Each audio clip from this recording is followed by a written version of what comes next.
Welcome to edu जोस में आप सभी लोगों का स्वागत है। दोस्तों आज 3 जनवरी है और 3 जनवरी के इंपॉर्टेंट करंट अफेयर्स क्वेश्चंस इस वीडियो के अंदर हम लोग डिस्कस करेंगे। तो डेली करंट अफेयर्स की इस वीडियो को देखना बिल्कुल भी मत भूलिएगा। साथ ही एक्स्ट्रा फैक्ट जो है इस वीडियो के अंदर आपको हर एक, जैसे कोई राज्य आ जाता है तो उस राज्य के बारे में हर जानकारी आपको दी जाएगी। तो इस वीडियो को जरूर देखिए और वीडियो पसंद आए तो उसे लाइक एंड शेयर जरूर किया कीजिए। जो लोग चैनल से पहली बार जुड़ रहे हैं चैनल को सब्सक्राइब जरूर करें, साथ ही बेल आइकन को प्रेस करके उसे एक्टिवेट कर लें। और इस वीडियो का जो है वो प्लेलिस्ट भी बना दिया गया है, ताकि जितनी भी वीडियो करंट अफेयर्स की डेली करंट अफेयर्स वाली आएगी वो आपको उस प्लेलिस्ट के अंदर मिल जाएगी। तो प्लेलिस्ट का लिंक यहाँ पर है, आप उस प्लेलिस्ट को सेव कर लें। ये जो आप देख रहे हैं आई बटन, इस पर आपको मिल जाएगा। तो चलिए वीडियो को स्टार्ट करते हैं। सबसे पहला प्रश्न है, हाल ही में स्टील अथॉरिटी ऑफ इंडिया यानी सेल की पहली महिला अध्यक्ष कौन बनी है? स्टील अथॉरिटी ऑफ इंडिया की पहली महिला अध्यक्ष कौन बनी है? इसका करेक्ट आंसर हो जाएगा ऑप्शन नंबर बी, यानी सोमा मंडल। सोमा मंडल स्टील अथॉरिटी ऑफ इंडिया की पहली महिला अध्यक्ष बन गई हैं। वह अनिल कुमार चौधरी का स्थान लेंगी। ठीक है, 31 दिसंबर को वो सेवानिवृत्त हो गए थे, अनिल कुमार चौधरी, जिनकी जगह पर जो है सोमा मंडल स्टील अथॉरिटी ऑफ इंडिया के पहली महिला अध्यक्ष बनी है।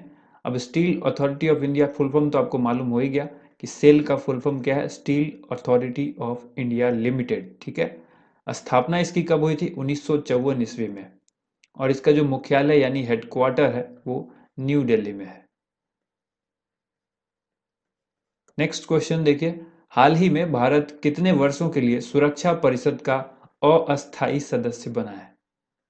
अस्थायी सदस्य जो है वो भारत कितने वर्षों के लिए बना है सुरक्षा परिषद का? आज दिन की वीडियो अगर आपने देखी होगी, जहां पर मैंने पॉलिटी के कुछ क्वेश्चंस बताए थे जो रेलवे में पूछे गए हैं, उसमें हमने बताया था कि अस्थायी सदस्य कितने दिनों के लिए होते हैं और अस्थायी सदस्य जो है वो कितने दिनों के लिए होते हैं। तो आपको ये क्वेश्चन आसानी से आ जाएगा। तो देखिए यहाँ पर इस क्वेश्चन का आंसर हो जाएगा ऑप्शन नंबर सी, यानी 2 वर्षों के लिए। अस्थायी सदस्य जो होते हैं वो 2 साल के लिए होते हैं, और भारत इसके लिए जो है 1 जनवरी से यहाँ पर 2021 से 31 दिसंबर 2022 तक सुरक्षा परिषद का अस्थायी सदस्य होगा। अस्थायी सदस्य की संख्या जो है वो 10 होती है। ठीक है, और अस्थायी सदस्य की संख्या जो है वो 5 होती है। तो टोटल जो सुरक्षा परिषद के अंदर मेंबर होंगे वो 15 होते हैं। भारत के अलावा आयरलैंड, नॉर्वे और मैक्सिको भी अस्थायी सदस्यता के लिए निर्वाचित हुए हैं। तो अन्य देशों को भी आपको याद रखना है कि भारत के साथ साथ अन्य कौन हैं। भारत को 192 वोटों में से 184 वोट मिले थे। भारत 8वीं बार अस्थायी सदस्य चुना गया है। ये बहुत इंपॉर्टेंट है, कितनी बार? 8वीं बार जो है वो भारत सुरक्षा परिषद का जो है वो सदस्य चुना गया है। भारत पहली बार 1950 में गैर अस्थायी सदस्य के रूप में चुना गया था। संयुक्त राष्ट्र सुरक्षा परिषद के 5 अस्थायी सदस्य कौन कौन है वो भी आपको याद होना चाहिए। ये बहुत इंपॉर्टेंट क्वेश्चन है, क्योंकि ये आरआरबी एनटीपीसी में पिछले कुछ दिनों में पूछा भी गया था कि इनमें से कौन संयुक्त राष्ट्र सुरक्षा परिषद के अस्थायी सदस्य नहीं है। और 4 ऑप्शन जो है वो दिए गए थे, उसमें से एक राष्ट्र ऐसा था जो सुरक्षा परिषद का अस्थायी सदस्य नहीं था। तो ये सभी अस्थायी सदस्य हैं, जो 5 सदस्य: अमेरिका, फ्रांस, ब्रिटेन, रूस और चीन। हाल ही में किसे भारतीय निर्वाचन आयोग में उप चुनाव आयुक्त के रूप में नियुक्त किया गया है? उप चुनाव आयुक्त के रूप में भारतीय निर्वाचन आयोग में जिनको नियुक्त किया गया है उनका नाम है Umesh Sinha. Option number D यहाँ पर राइट आंसर होगा। उमेश सिन्हा को भारतीय निर्वाचन आयोग में उप चुनाव आयुक्त के पद पर नियुक्त किया गया है। भारत निर्वाचन आयोग या भारतीय निर्वाचन आयोग जो है, इसका गठन 25 जनवरी 1950 को हुआ था। अब राष्ट्रीय मतदाता दिवस के रूप में जो है 25 जनवरी को हम लोग हर साल मनाते हैं। तो इस साल जनवरी में भी 25 जनवरी को मनाया जाएगा। तो उस वक्त हम लोग देखेंगे उसकी थीम क्या है। थीम वगैरह अक्सर इंपॉर्टेंट होती है एग्जाम में। मुख्य चुनाव आयुक्त जो है वो कौन है वर्तमान में? सुनील अरोड़ा है। और चुनाव आयुक्त कौन है? सुशील चंद्र और राजीव कुमार। नेक्स्ट क्वेश्चन है, हाल ही में डीआरडीओ ने अपना 63वां स्थापना दिवस कब मनाया? डीआरडीओ यानी defence research and development organisation, जिसका ये लोगो आप यहाँ देख रहे हैं, इसने अपना 63वां स्थापना दिवस मनाया है, 1 जनवरी को मनाया है। तो ऑप्शन ए जो है, यानी पहला ऑप्शन राइट आंसर हो जाएगा। रक्षा अनुसंधान और विकास संगठन डीआरडीओ को ही हम लोग कहते हैं, इसका पूरा नाम है हिंदी में। और इसने 1 जनवरी को 2021 को अपना 63वां स्थापना दिवस मनाया है। हेमंत कुमार पांडे को डीआरडीओ के scientist of the year award से सम्मानित किया गया था। ये हाल ही में किया गया था, तो ये इंपॉर्टेंट है करंट अफेयर्स का क्वेश्चन। हेमंत कुमार पांडे को डीआरडीओ के scientist of the year award से सम्मानित किया गया था। डीआरडीओ के बारे में कुछ चीजें जान लीजिए, जो हमने पहले भी बताया, वो आपको रिवीजन हो जाएगा फिर से। Defence research and development organisation, ये इसका फुल फॉर्म है, या जिसको हम लोग कहेंगे रक्षा अनुसंधान एवं विकास संगठन। स्थापना जो है इसकी 1958 में हुई थी। इसका हेडक्वार्टर जो है वो नई दिल्ली में है। चेयरमैन इसके जो है जी सतीश रेड्डी, डॉक्टर जी सतीश रेड्डी। मंत्री जो इसके लिए रिस्पॉन्सिबल है, यानी जो मंत्रालय है, वो होता है रक्षा मंत्रालय, और इसके मंत्री वर्तमान में राजनाथ सिंह है। इसका मोटो यानी इसका जो उद्देश्य है वो हमने आपको बताया था। ये वर्ड जो है संस्कृत में लिखी हुई लाइन है, बलस्य मूलम विज्ञानम, जिसको strength origin in is in science, ये हम लोग कहेंगे। हाल ही में वहना मास्टर क्लास नाम की पुस्तक जो है उसका विमोचन हुआ है। इसके लेखक कौन है? तो देखिए, वहना मास्टर क्लास नामक जो पुस्तक है, इसके जो लेखक हैं, इनका नाम है अल्फ्रेडो कोवेल्ली। तो ऑप्शन ए जो है वो राइट आंसर होगा। इटली के ये लेखक है अल्फ्रेडो कोवेल्ली। इनके द्वारा वहना मास्टर क्लास नामक पुस्तक एक लॉन्च की गई है। इस पुस्तक को स्कॉलस्टिक इंडिया के द्वारा सचित्र यानी चित्र के साथ प्रकाशित किया गया है। यह पुस्तक गणेश की कहानी पर आधारित है, जो ब्रह्मांड के चारों ओर सभी महान कारनामों में उनका साथ देने के लिए एक नए वाहन की तलाश करते हैं। अगला प्रश्न है, हाल ही में किस राज्य के द्वारा किसान कल्याण मिशन शुरू किया गया है? तो फोटो देख लिया आपने, तो आंसर तो आसान हो गया। उत्तर प्रदेश आंसर हो जाएगा, ऑप्शन नंबर डी। ठीक है, उत्तर प्रदेश ने किसान कल्याण मिशन शुरू किया है। योजना से संबंधित एक क्वेश्चन जो है अक्सर एग्जाम में देखने को मिलता है। बीते कुछ दिनों जो भारत सरकार की योजनाएं हैं, खास करके मोदी सरकार जब 2014 में आई, उसके बाद से जितनी योजनाएं आई हैं, उन सभी योजनाओं से आरआरबी एनटीपीसी में एग्जाम में क्वेश्चन पूछा जा रहा है। तो एसएससी में भी पूछा जाएगा, बैंकिंग में भी पूछा जाएगा। तो करंट अफेयर्स के इस चीज को, यानी ये टॉपिक जो है, इसको अच्छी तरह से आपको याद रखना होगा। किसान कल्याण मिशन जो शुरू किया है उत्तर प्रदेश ने किया है। ठीक है, इस मिशन का उद्देश्य है किसानों की आय को दोगुना करना। यह मिशन राज्य के सभी विधानसभा क्षेत्रों को कवर करेगा। उत्तर प्रदेश के बारे में कुछ चीजें जान लेती हैं। गठन 24 जनवरी 1950 को हुआ था। मुख्यमंत्री यहां पर वर्तमान में योगी आदित्यनाथ हैं। राज्यपाल यानी गवर्नर जो आनंदीबेन पटेल हैं। राजधानी उत्तर प्रदेश की लखनऊ है, जिसको नवाबों का शहर कहा जाता है। गोमती नदी के किनारे ये स्थित है। सबसे अधिक जनसंख्या वाला राज्य जो है ये उत्तर प्रदेश ही है, 20 करोड़ इसकी जनसंख्या है। सबसे ज्यादा 8 राज्यों के साथ इसकी सीमा लगती है। वो 8 राज्य कौन कौन से, एक बार देखिए। उत्तर प्रदेश यहाँ पर है, तो यहाँ एक तो नेपाल के साथ इसकी सीमा लगती है, ये तो देश हो गया नेपाल। लेकिन भारत के किस किस राज्यों के साथ उत्तर प्रदेश की सीमा लगती है, तो एक बार इस ग्रीन कलर को देखिए, और उसके साथ साथ जो ग्रे कलर, जो ग्रीन कलर हल्का वाला ग्रीन है, उसको देखिए ध्यान से। ये सभी उत्तर प्रदेश की सीमा से लगते हैं। जैसे नंबर 1 पर कहें आप बिहार, दूसरे नंबर पर कह दें झारखंड, तीसरे नंबर पर छत्तीसगढ़, चौथे नंबर पर मध्य प्रदेश, पांचवें नंबर पर राजस्थान, छठे नंबर पर आप दिल्ली को अभी साइड कर दीजिए, छठे नंबर पर हरियाणा। ठीक है, इसके बाद देखिए 7वें नंबर पर हिमाचल प्रदेश, 8वें नंबर पर कौन हो गया, उत्तराखंड। तो 8 तो राज्य हो गए। साथ ही अगर पूछा जाए कि केंद्र शासित प्रदेश भी कभी कभी शामिल कर दिया जाता है, कि कितने केंद्र शासित प्रदेश और राज्य जो है वो टोटल मिलाकर उत्तर प्रदेश की सीमा से सटे हुए हैं, तो 8 + 1 यानी 9 होगा। फिर अगर यूटी और स्टेट दोनों अगर मिल जाता है तो फिर संख्या हो जाएगी 9। लेकिन अगर खाली स्टेट पूछा जाता है, सिर्फ स्टेट, तो फिर 8 होगा। ये सभी राज्य हमने आपको दिखाए। दिल्ली एक ऐसा यूनियन टेरिटरी है जो उत्तर प्रदेश के साथ जो है वो लगा होता है। अगला देखिए, यहाँ पर टाइगर रिजर्व है कुछ, दुधवा, पीलीभीत, ये दोनों टाइगर रिजर्व उत्तर प्रदेश के अंदर है। यहाँ का शास्त्रीय नृत्य जो है वो कथक। देखिए कथक जो है ना, ये नॉर्थ इंडिया का है। कथकली से कई लोग कंफ्यूज हो जाते हैं। कथकली जो है वो केरल का है, कथक केरल का नहीं है, कथकली है केरल का। इस चीज को आप ध्यान रखिएगा। चौधरी चरण सिंह हवाई अड्डा भी जो है वो लखनऊ उत्तर प्रदेश में है, और लाल बहादुर शास्त्री हवाई अड्डा जो है वो वाराणसी में है। ये दोनों इंपॉर्टेंट एयरपोर्ट है, तो आप इसको भी याद रखिए। सवाल पूछा जाता है कौन सा एयरपोर्ट किस जगह पर है, तो ये दो चीज आपको याद रखनी है। ये सारी डिटेल हमने उत्तर प्रदेश के बारे में जानी। अगला सवाल यहां पर है, हाल ही में एशियाई विकास बैंक यानी एडीबी ने किस राज्य को 231 मिलियन डॉलर का ऋण प्रदान किया है? तो राइट आंसर इस क्वेश्चन का हो जाएगा ऑप्शन नंबर बी, असम को जो है ये ऋण दिया है एडीबी बैंक ने, यानी एशियाई डेवलपमेंट बैंक, जिसको एशियन डेवलपमेंट बैंक या एशियाई विकास बैंक कहेंगे।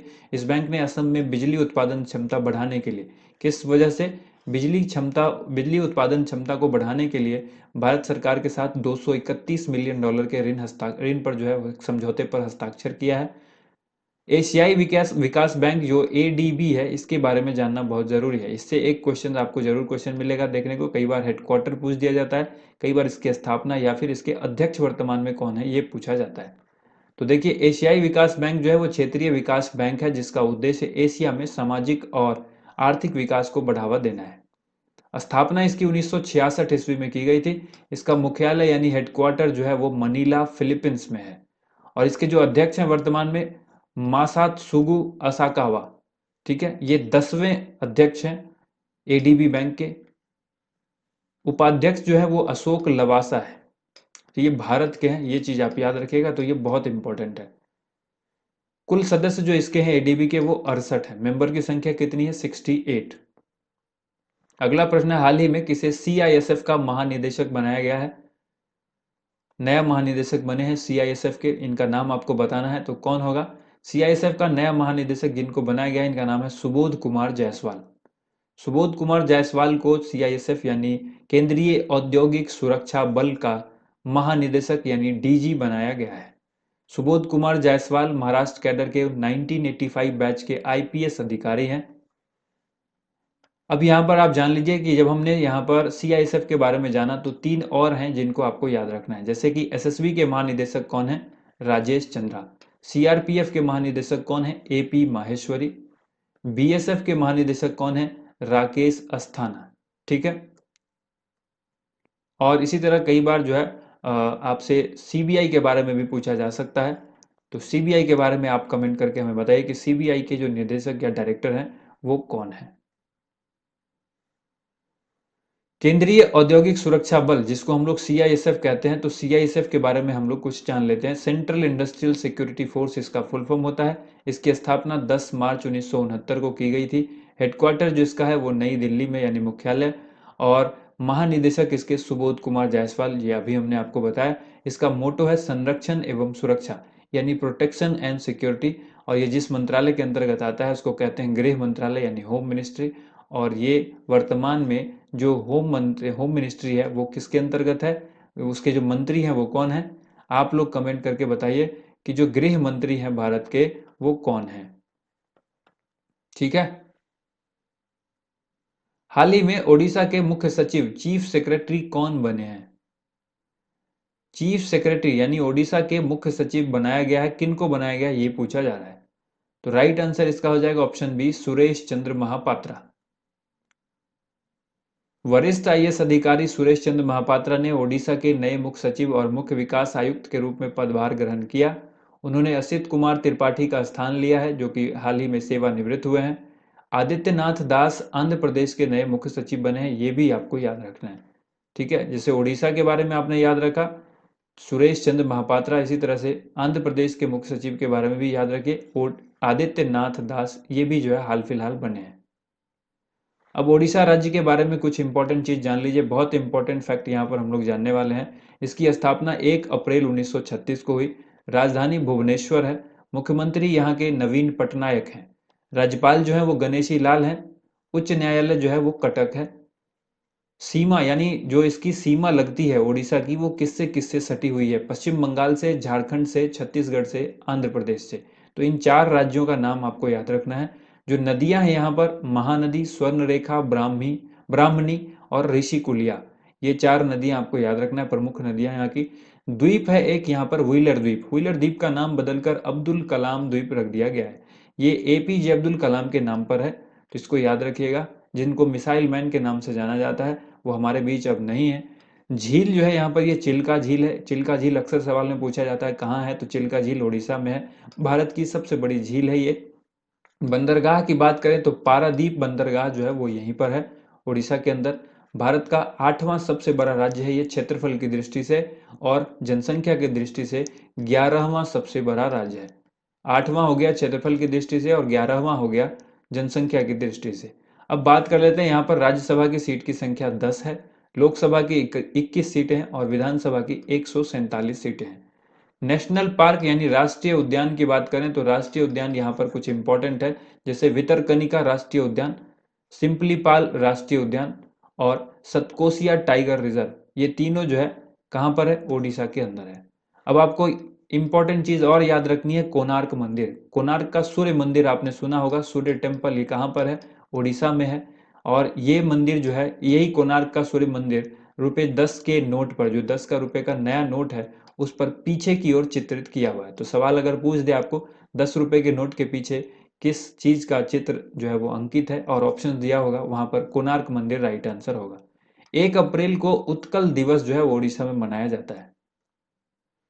नेक्स्ट क्वेश्चन यहां पर है, हाल ही में एनसीसी के नए महानिदेशक के रूप में किसे नियुक्त किया गया है। एनसीसी के नए महानिदेशक कौन बने हैं। एनसीसी का मतलब क्या होता है, नेशनल कैडेट कॉर्प्स। तो ये इसके जो महानिदेशक बने हैं, इनका नाम है तरुण कुमार आइच।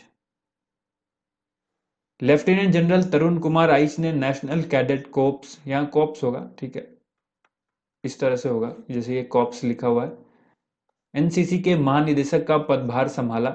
एनसीसी के 33वें डीजी बनाए गए हैं।